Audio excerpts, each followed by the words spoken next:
March 2017 respectively. The wounded personnel medal is here 448 Infantry Philippines during an encounter against guerrilla front.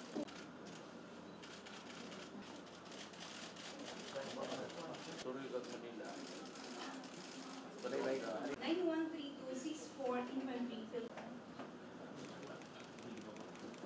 Saan ka? Basta pagkagiyan. Minyo ka na. Yan. 100,000 eh. Hindi ka na ko sa opisina na ko. Kani turbat sa taas. Tawag ako.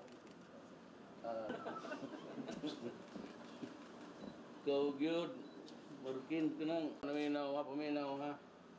Tempo nga. Wala may armas. Mabitaw nga. Tanang mong sundalo. Paminaw mo. Yung lahat yung sundalo, binibigyan ko ng armas. At huwag kayong armado ka, kaya wala. Talagang hiritan ka. So huwag kayong lumabas ng camp. Same medal citation is awarded to. Tigas ganun mga tugkadabor. Believe mo ba bata? Tagsaray mo ako. Tapos for heart.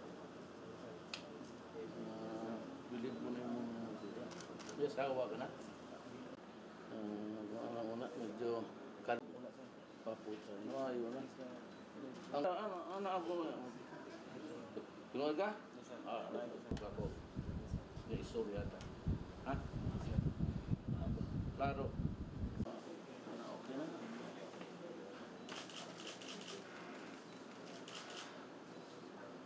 Yes, sir.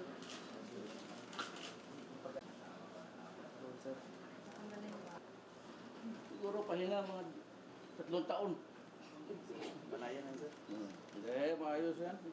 Fight again. Yes, sir. So, ayun, okay, cellphone para tawag. Pag-una. PA na minaw, malipay mo ng tanong-tanaw po daw niya.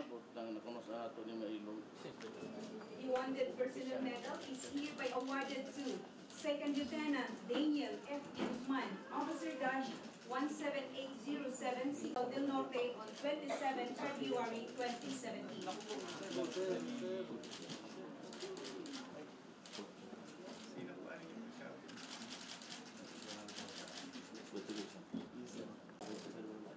Sinauli na. Ako, sir. Okay naman, sir. Taga saan ka ba? May siya po, sir. Komisado kung bawang sa tao. Bihira mo po ako. Sustained as member of 26th Infantry Ever Onward Battalion 24 February 2017. Ito, no? Right hand. Yan lang mga kaya. 100,000. Kasi gusto ko bigyan ka yung lahat. Patayin tayo na, pero yung maglabas. Tikaw, sir. Siya yan, ha? Yes, sir. Kung himo lang triangle. Kanin mo there is a left side. For 8th Infantry Philippine Army. By command of Major General Madrigal Jr., Official Andres C. Centino, Colonel G.